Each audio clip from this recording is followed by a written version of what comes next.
Good evening, everybody. Good evening, good evening, good evening. My name is D.Moss.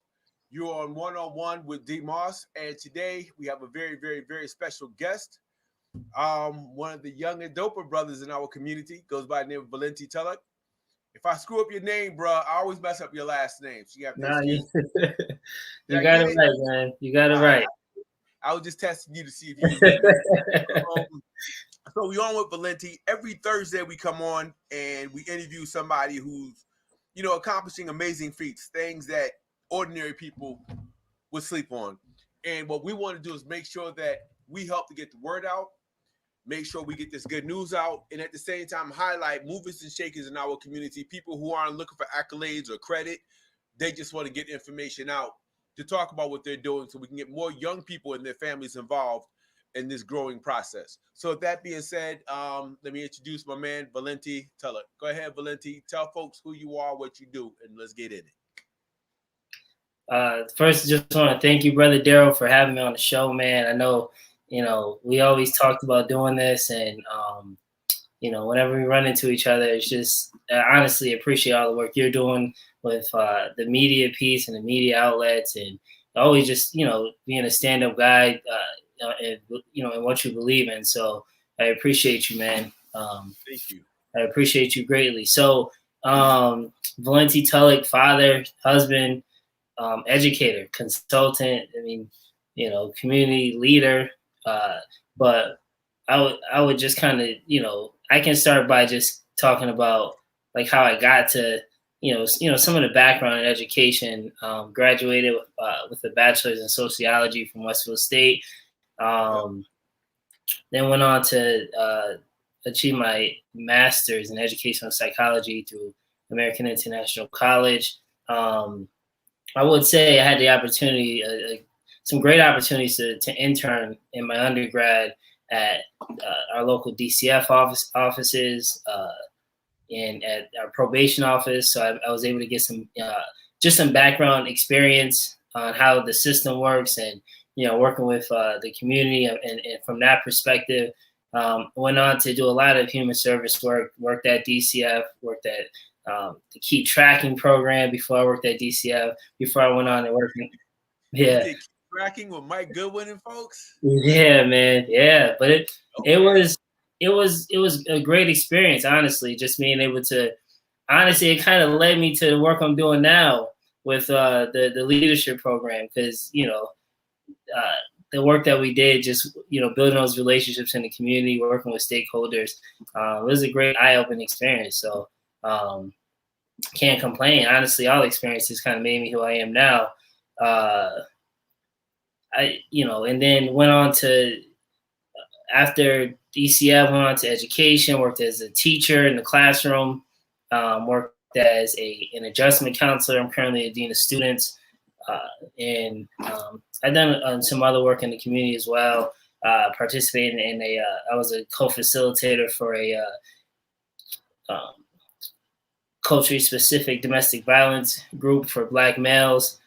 Another great eye-opening experience. In the process of that, starting my own organization, Academic Leadership Association, and having an umbrella basically to kind of run all these different programs in the community that I'm doing now, that I'm sure we'll get to talk about. Okay. And we definitely going to talk about it. That's why we're here. Where'd you grow up at? Did you grow up right here in Springfield? Yes, sir. Yeah, born and raised. I heard you were a ball player at some point. Yeah, man. Just my older brother, man. He always had like crazy like handle dribbling skills, man, coming up, and he was just so well respected in the community, and just from basketball alone, and just being a solid person. So I really just learned a lot from him, just watching him play. I remember teaching me how to dribble between my legs when I was like 6 in the kitchen. But yeah, just playing, ball, and using ball as like a, kind of like a stepping stone to get where, to, what I want to do, what I got to do now. So Okay. Then let me ask you this. Growing up, I mean, watching you over the last couple of years, doing some of the things that you've done.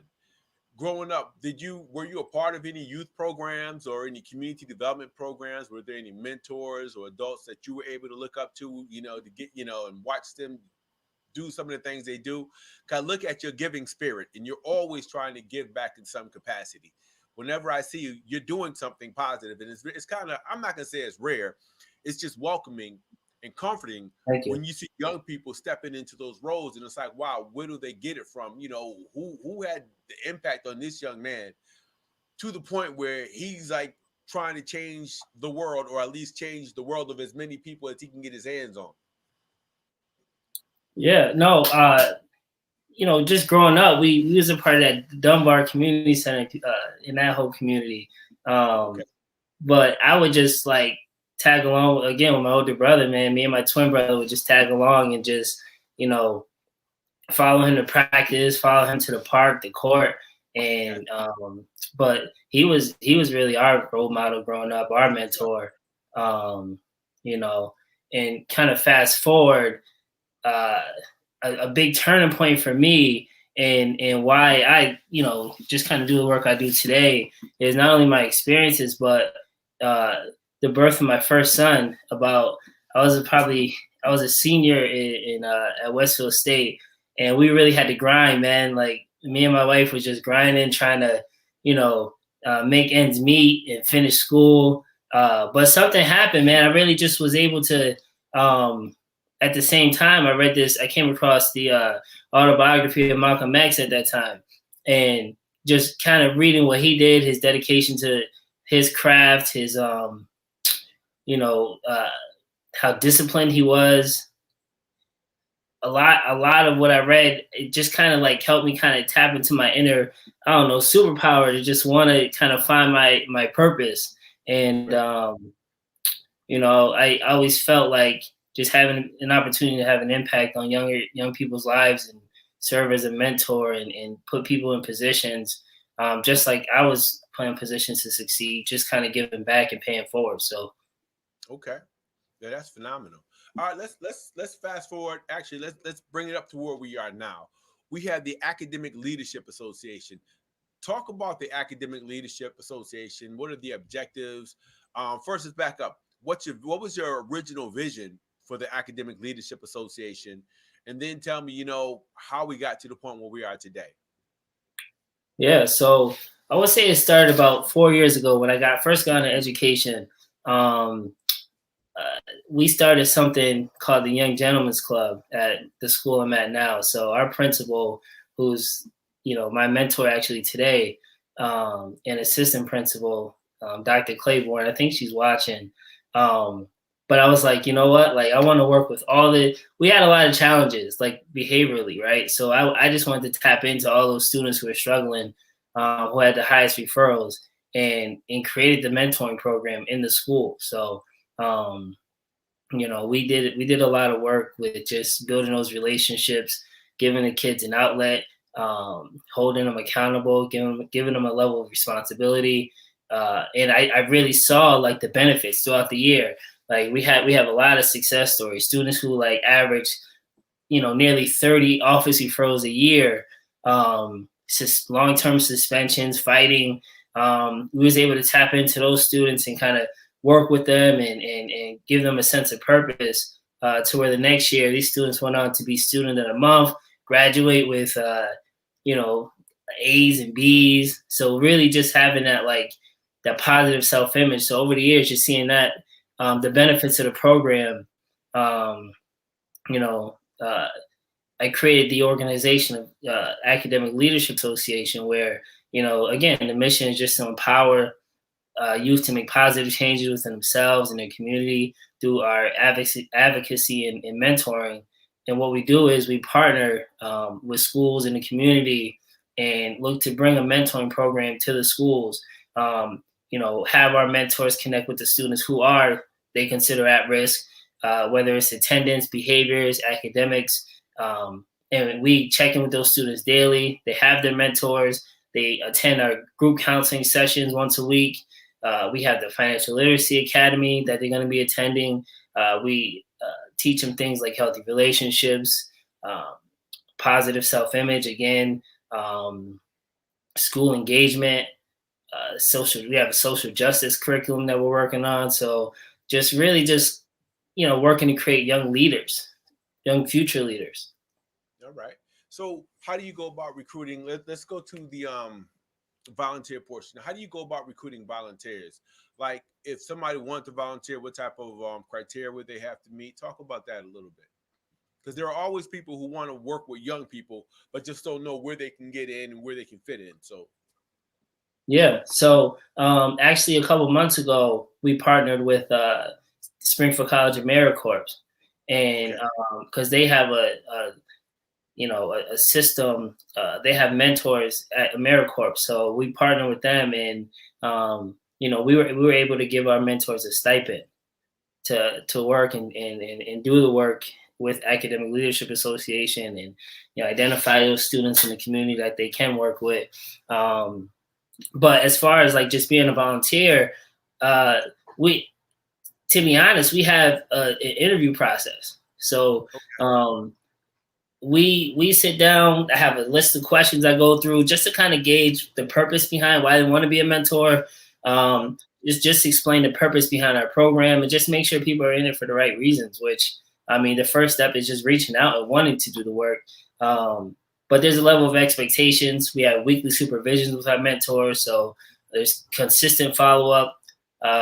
It's ran like a full time job, really. Like Right. as far as like the level of expectations that we have for our mentors. Okay. That's what's up. How about the participants? How do you recruit them? If there's a parent, if there's a counselor, a basketball coach, a soccer coach who's like, yo, you know what? I think this is an excellent program. How can I get my young person involved in this program?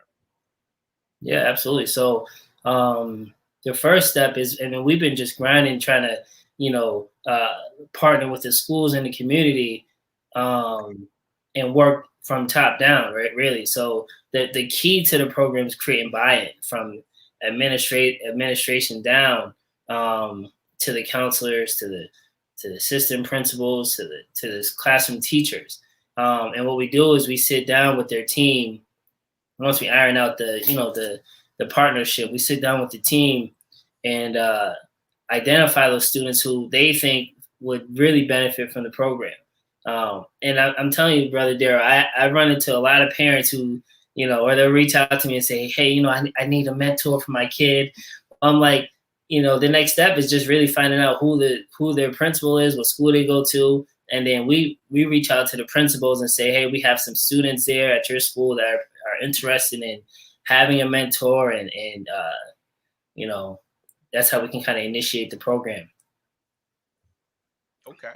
So walk me through a typical program day at the Academic Leadership Association. Yeah, so right now everything's virtual, as you know.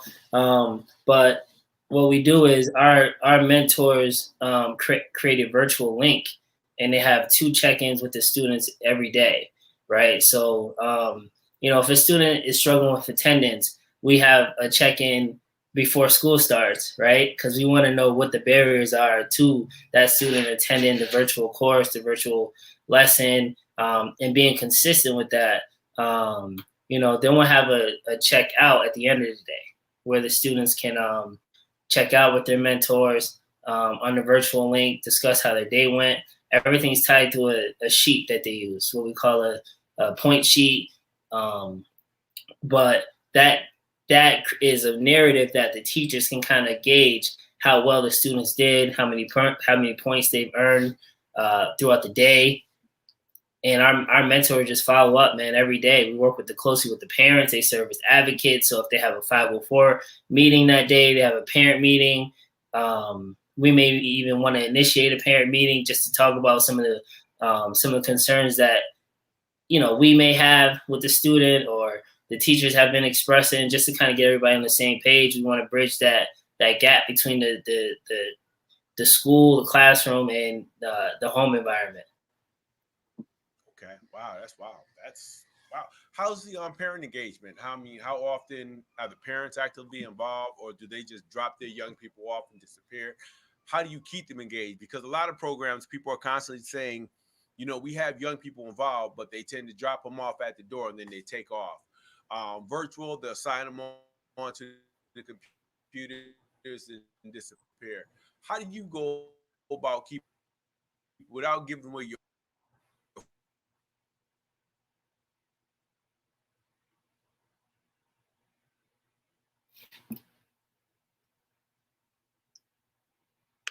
Hey, Daryl, can you hear me? You kind of froze a little bit.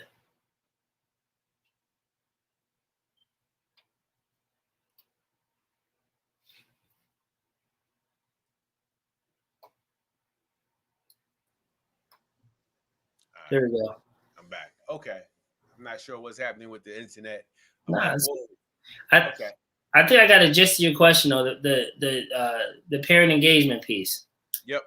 So man, like that's key too, right? Not only the staff and the teacher buy-in, but the parent and buy-in, right? So we have parents who we make that initial call.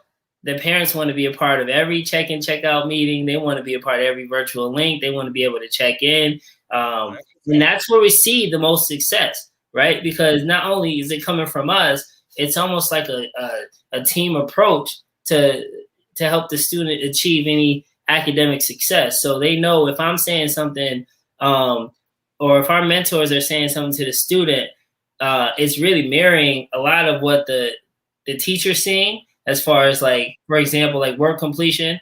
And now the parents know, like, so you can't just be like, oh yeah, I finished my work. Like every day they're going to know exactly how much work was done, how many classes they attended, how many times they had to be redirected on a virtual link, or if they struggled on a quiz, or if they did really well on the quiz, if they're having a good day. Those are the conversations we're having too. It's really honestly just more of a positive.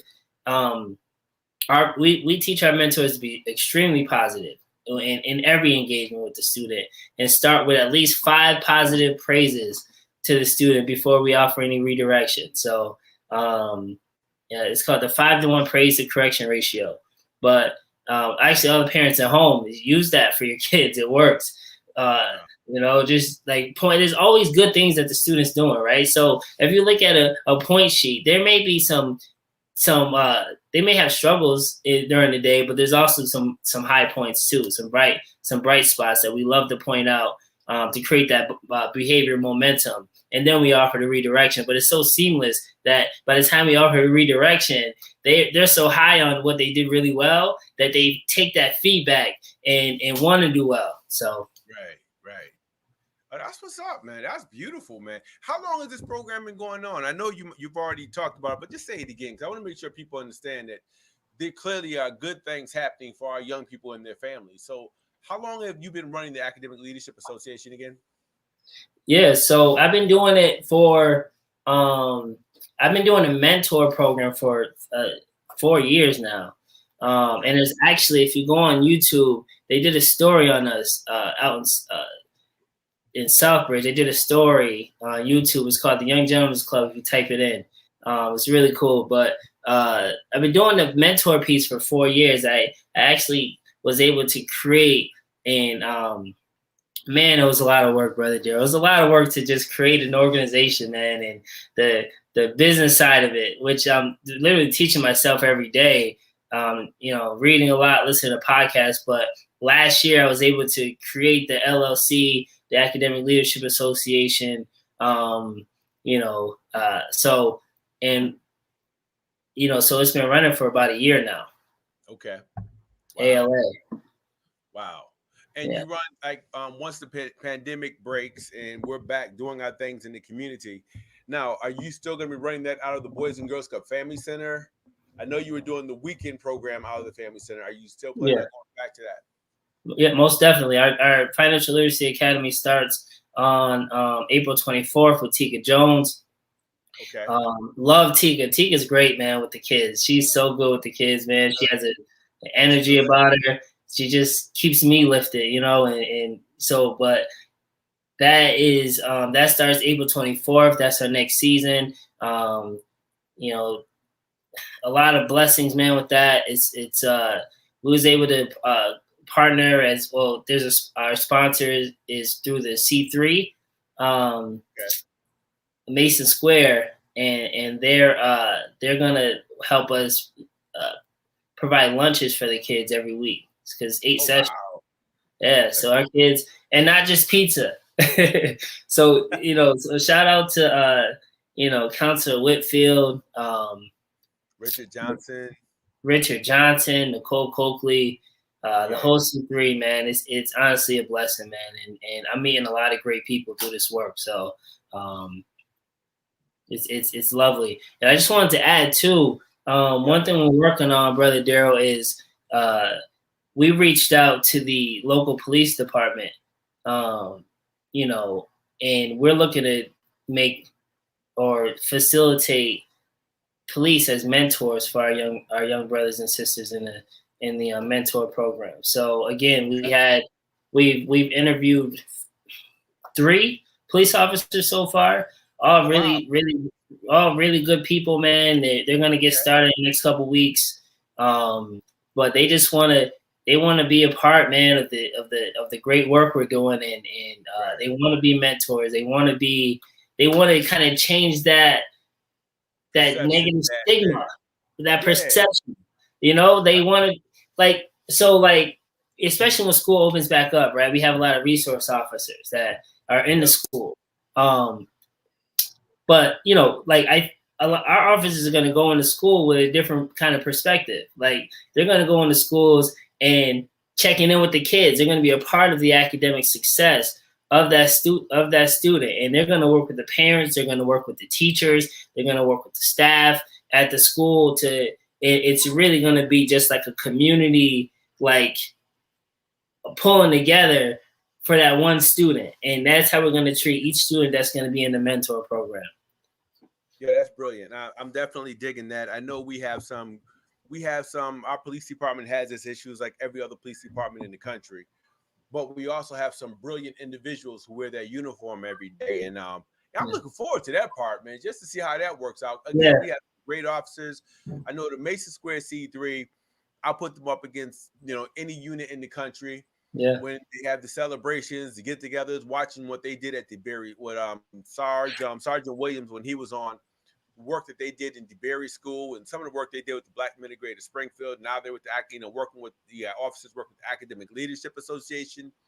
I don't think we talk about those types of relationships enough, and that's like a story for another day. But I'm glad you highlighted it, because now it means that not only are the officers benefiting from working with young people in the community and developing those relationships and changing their perceptions of young Black and brown kids, but those young people now have extended supports. With the police department, if they get pulled over for the wrong reason and they say, "Look, man, we just pulled over, John Jones," and some officers saying, "Yo, that's my mentee. I'll be right there. What did he do?" It's a whole lot different when you have somebody responding and they're on your side. You just feel like the reinforcements have arrived. So I think that's brilliant what you're doing. I'm loving it. You're working with the Mason Square C3. Again, our C3 is phenomenal. They are. Absolutely. With the Boys and Girls Club Family Center. It's just so crazy. I'm looking at the continuum. I'm not even sure if it was intentional, but I'm looking at the continuum of services that you're putting together as you further the development of the Academic Leadership Association. And I think that's phenomenal, man. Thank you. It's stuff that, I don't know, man. It just keeps me up at night sometimes, because I just be thinking like I just read something the other day. 17. I spoke about this on another podcast, but 17% of our Black and brown students read on grade level by the time they're in 8th grade. Only 17%, Brother Daryl. That's a national crisis to me. Our students are suspended 4 times more than any of their counterparts. This is for even more require police intervention in schools. So these kids are getting records just through the dealings with police officers, right? And our kids are being, somewhat targeted. So, when I think about these things, then these ideas start to develop where how can we create the change that we need, that we want to see, right? So, that's where we have some great police officers on the force. Like the people I talk to, the friends I know that are police officers, again, there's some systemic issues right? But if we can start somewhere, right? Like let's be a part of that change. So I'm interested, man. I'm you know, I want to see it do really well. I think, you know, again, it is constant supervision and working together, man. Just to we all have one goal, and that's to, you know, enhance our community and just create future leaders. So why not work together? Yo, absolutely. Um, it's so crazy you mentioned the reading part, and it's like the reading as we talk about the economic inequities. A lot of that stems back to, you know, literacy, reading, analytical skill and development that comes from reading and literature, and just being able to analyze what you're reading, extending your vocabulary range based on what you're reading. So how how in terms of the, you know, looking at it from a programmatic perspective, do you have a strong literacy program? What does your literacy program look like in terms of Man, reading, that realizing all that good stuff? I mean, there's nothing that we can do to compete with what you guys are doing over at the Boys and Girls Club. Oh man, listen. Once our kids are of age, we trade with you. All they're gonna do is graduate right to your program. And I'm gonna send my kids to you. No, I'll but be like, absolutely no. You know, it's definitely, you know, that's something that we can definitely collaborate on. I think that's so essential and so important. Through the literacy component, we do have a book club okay, for the kids. So you know, we like, for example, we, and there's some pictures I have, but we did we read Ghost Boys. Our boys read Ghost Boys and kind of went through that. But you know, we read as a group, you know, once a week, and you know, just kind of talking about the stories and things like that. I think that's essential. I think it's important. I think it's you know, we have to do more efforts, man, to get, you know, make reading fun. Just make it like something that like a group of boys, group of girls can get together and just dive into a book together, man, and just I think that's the start of it, you know. I agree. Yeah, I think that's I think that's critical. And I think if adults don't change the conversation, then our young people never will. I don't care 20 what minutes. generation comes to fruition. It's still like we got to change the conversation around reading, making it okay. Just like when you talk about working with the young men, it's okay to cry. It's okay to go to your mom or dad for a hug on those rough days. Mhm. There's so many things that we have to change in terms of our overall culture and how we see ourselves and how we see our young people. I agree, man. And again, 20 minutes a night, just 20 minutes of reading a night, man. Get just, you know, having books in the house, man, and just allowing our kids to have access to them, and um, you know, promoting the love of reading inside the home, and you know, that can help a lot. Just 20 minutes. That's it. That's not a long time. That's a short, you know, a short story book, a quick chapter. Not a long time. You know, it gets to the point where your kids may start asking for 30, 40 minutes Right. if you get good books. And the other thing is, you know, for parents, I'm gonna throw this out there. If you're gonna read with your kids, man, you gotta throw some color in it, man. You gotta get colorful and animated and become the characters in the books, and you'll find your kids doing the same thing. So Not that's yeah, not only at home, brother Daryl, but in the schools too, right? We yep, need to have books that represent our kids, and that they absolutely, can relate to. absolutely. Absolutely.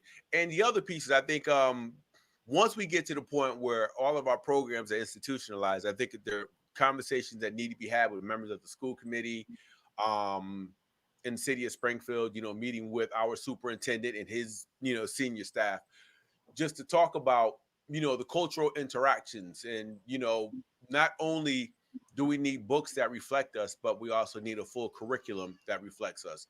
But that's only going to happen when the community addresses it and puts accountability mechanisms in place. So setting high expectations for ourselves as we run our programs, setting high Mhm. expectations for our kids, for the families. It's going to grow beyond the work that we do. And it's going to, you know, as long as we're consistent, we can create systemic change. But we're waiting for people on the outside to come back and do it for us. When we Yeah. have the capacity to do it ourselves, I look at young Yeah. brothers like yourself and I'm like, woo, I could retire. These cats, these cats about it. Y'all like 10 steps ahead of us, so that's dope. We learn from the best, brother Daryl, and we appreciate all the work you do. I'm just kind of, you know, just appreciate all the work that's been laid ahead of us, and we just continue it. Yeah, well, y'all definitely continuing it. So let me ask a question, just for the sake of clarity. We have the Academic Leadership Association, then we have the Financial Literacy Academy. Is this part of the same overall program, or are these two separate programs? That's a great question. So the Financial Literacy Academy is separate from ALA. The Financial Literacy Academy is something I partner with again, Tika Jones, under the fiscal sponsorship of the Boys and Girls Club, Acorn Street. Okay. And shout out Keyshawn Dodds, man. Every time I call him, man, I don't think he's ever said no to me for anything. Like he'll literally, man, he may say, let me call you right back. I need you to come back with this, and that. But he'll never say no. Like he's always there to reach out, lend a helping hand, man, just offer insight, guidance. So just a great guy, man. Great dude in the community. I used to beat him up when I was a kid. Me and my twin brother used to tear him up, man. He's babysit us. I'm surprised he still likes us. They have Keyshawn for a babysitter. Oh, Jesus. No wonder why I don't like you. Good Lord, man. Now, Keyshawn is really dope. When we first approached him with wanting to do the what it was called the reading club, the morning the breakfast club at the time, just morning reading with breakfast. I was like, Keyshawn, I want to come down there. I want to do a reading program on a Saturday morning. Do you have any space? He says, do I have an option? I'm like, well, of course you do. He said, where do you want to start? Can we start on Saturday? He was like, let me call you right back. Yeah. And he said that he was like, all right, who do you got for volunteers? Can we get them cleared? They need to fill out all the voluntary applications. Mm-hmm. And it was like, yeah. So, and for anybody that's watching, it's kind of like, it's really that easy. If you really want to kick off a program and your intentions are, sincere and authentic, and you want to do what's best for young people, man, sometimes it's not rocket science, man. You have a great idea. There are always people who will come along and help you to, see that idea through, and put it in practice. And I think, you're a perfect example. There's nothing you can't do, and you're doing it. So I think it's dope. Wow, serving as an administrator in a public school somewhere. It's just like, dude, where do you find the energy from, man? I don't know, man. It's just passion, really. I think God's giving me a purpose, and I can't let the Lord down, So, but I just want to add too is, it's a lot of work in the background too, like a lot of things, a lot of late nights and doing websites and spending money, investing in the program for in your business. There's a lot of people, they see kind of like the end result, and that's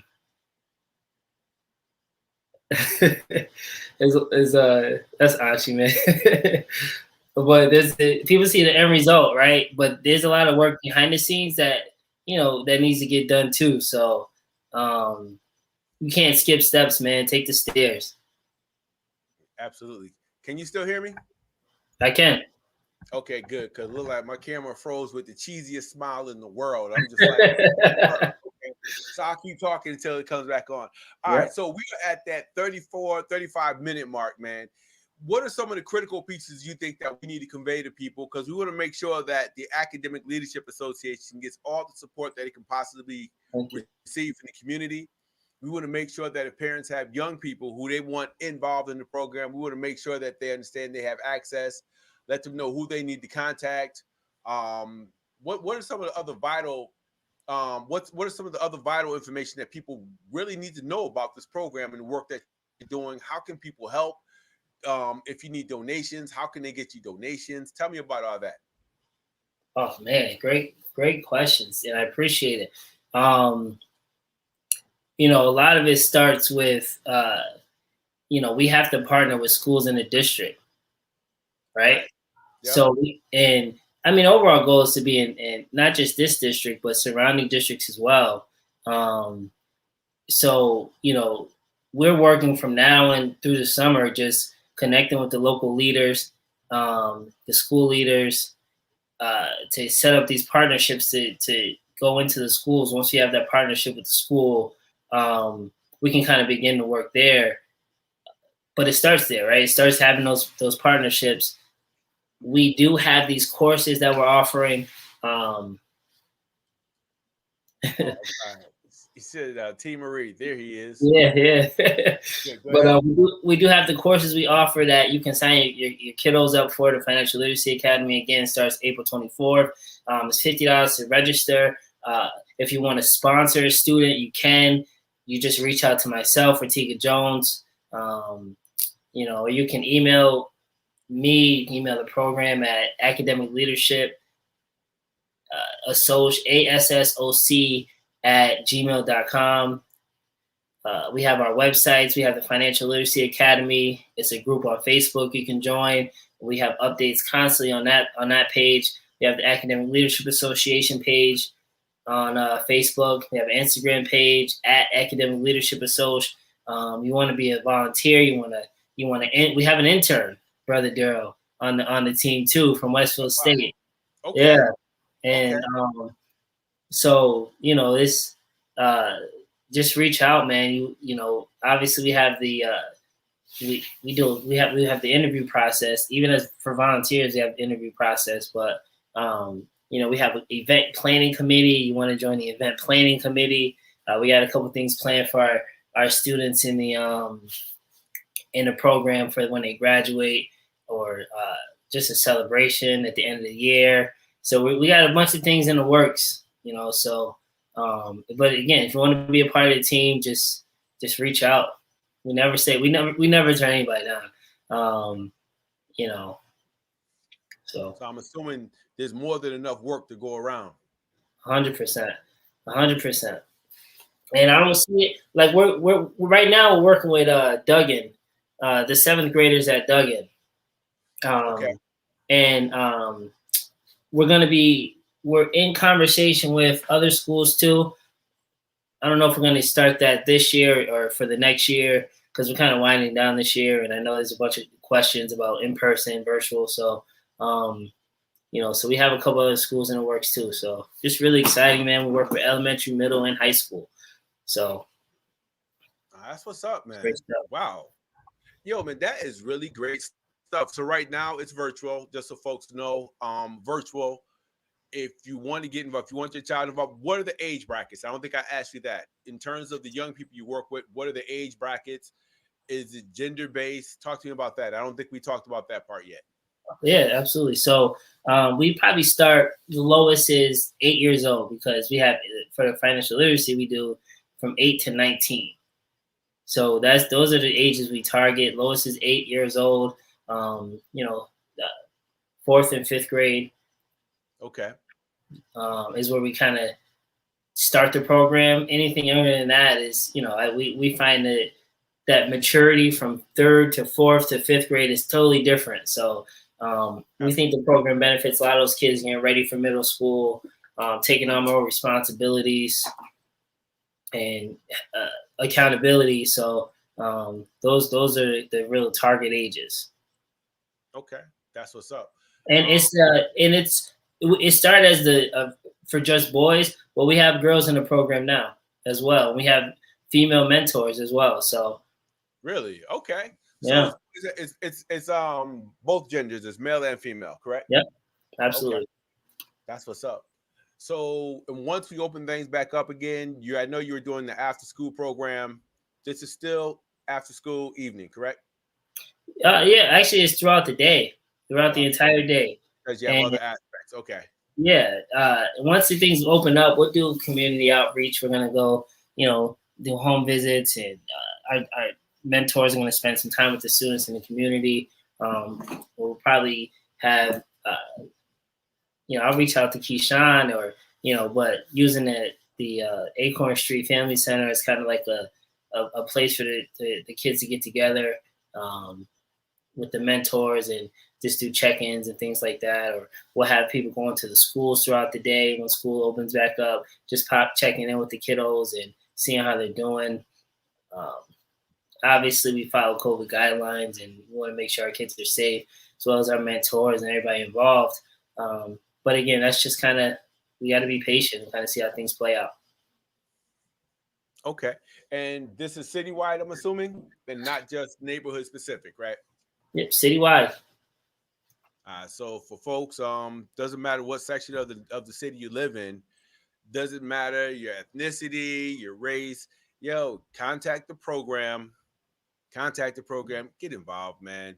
Get your kids involved. Let's eliminate every barrier we can possibly eliminate to ensure that our kids have access to the programs and the programmers that are working hard day and night. This brother doesn't sleep much. Let's make sure that, we keep them busy, man. Let's get the young people in there. I think it's really dope. I commend you on everything that you're doing, man. Every time I see you, I tell you, I have no words. The work you're doing is really brilliant. And I know you're a real humble, down to earth cat, but I'm gonna pop your collar for you and tell everybody this dude is really dope, because there's times when he can be home with his own kids and he's out, making sure that other people's children are taken care of. And I just think that's brilliant, bro. Yeah. I gotta shout out my wife too, man, just for, holding down the household and just being that backbone, man, and disagreeing with me when I'm not right. I have all these ideas and I know she's sick of hearing them, but she's the one to be like, nah, that's not gonna work. And as much as there's been some times where I'm like, nah, it's gonna work. Watch. And it doesn't work. And she just stares at me like, I told you. So I learned to just, she's a big part of a lot of things we do. She's behind the scenes, man, but she's a great wife, man, great support, great mother, just everything. So. Well, they say they say behind every great man is an even greater woman. I say beside every great man is a powerful and awesome sister, man. So yeah, kudos to your wife, man. Tell her we are, from the rest of the world, we all say thank you for allowing you to lead a house and do some of the other things that you do, man. Real talk. Yeah. That's beautiful. Absolutely. All right. So we are almost at the 45-minute mark. Again, if there's anything you want to share before we call it a night, I got to say thank you and let you know that we'll be rebroadcasting this all week long, and make sure that people see it, make sure they have access to the information, because the information is critical. So we see you clearly. They just can't see me. Can you hear me? Absolutely. Yep. All right, man. Any last thoughts? Anything you want to share with folks before we call this a wrap? Yeah. Again, follow us on Instagram, follow us on Facebook, get the updates. You can email us, academicleadership@assoc@gmail.com. If you want to get involved, reach out to your local school leaders and principals if you think this is a program that can be beneficial for your school community. Let's do it. Let's work together, man. It's a community approach. It's a community effort. So. And can you give that Gmail address one more time, or the email address? Yep, it's academicleadership@assoc@gmail.com. All right. So that is Vilenti Tulloch, y'all, from the Academic Leadership Association, / I just went blank, the Financial Literacy Academy. All right. So make sure you hit that email, man. Email them, follow them on Instagram, follow them on Facebook. Do what you need to do. Follow them. Yeah. Sign those kids up. Sign them up. Sign them up, man. Let's learn about budgeting, credit versus debt, assets versus liabilities, stocks, everything. Business startup. We got guest speakers coming in, talking to the kids about what they do, giving back, giving insight. So sign your kids up. And there it is, y'all. All right, y'all. That's Vilenti Tulloch. Make sure you contact him if you have any questions. Reach out to him. He's more than willing to sit down with you, answer questions about getting your child involved. If you're looking to be a parent/volunteer, there is an interview process. There's a process for everything, and you don't want to be a part of a program that doesn't have processes and policies in place. He has them all in place. Contact him, get involved, get your family, get the entire family involved. Let's eliminate any excuses and all barriers, and let's do what we got to do, y'all. Cool? Absolutely. All right. So with that being said, before my whole system shuts down, we're getting. If you want to donate brand new webcams and computers, listen, man, I'll take all that. But this is one-on-one with D.Moss. We were interviewing Vilenti Tulloch. It's a great interview. There's just so much information. We'll probably have to bring him on again, and we'd love for him to sit on a panel discussion as we talk about leadership, redefining education for our families and communities on Sunday. So if you're available Sunday at 3, I know that's family time. Love to have you join that conversation on Sunday on the On Deck program as we discuss education. If you can't join us, that's cool. Just make sure you chime in from the sidelines and watch it from the sidelines and give us some feedback, because we want to redefine education, what that means. And for our parents, just understand that the full burden of education doesn't always fall in the educational system. Your child's education actually begins at home with you, the parent. So you have to be actively involved. You can't rely on complete strangers to educate your child. If there are programs in the community that you can access, like the Academic Leadership Association, get your child involved, man. Don't wait until your child is in the 9th, 10th, 11th grade and say, oh my God, I'm mad at the schools because my child can't read, when there are just so many opportunities available. And Vilenti's program is one of the most viable programs in the city. So let's eliminate all the excuses. Let's eliminate the barriers. Let's get our families involved in this process, and let's do it. This is one-on-one with D.Moss, Vilenti Tulloch. Thank you so much for joining us today. Can you hear me? Thank you. I'm talking. I'm on mute. Thank you. All right, man. With that being said, thank you, everybody, for all of our viewers who have been watching. Thank you, and thank you. We'll be back next Thursday at 7:30. Peace.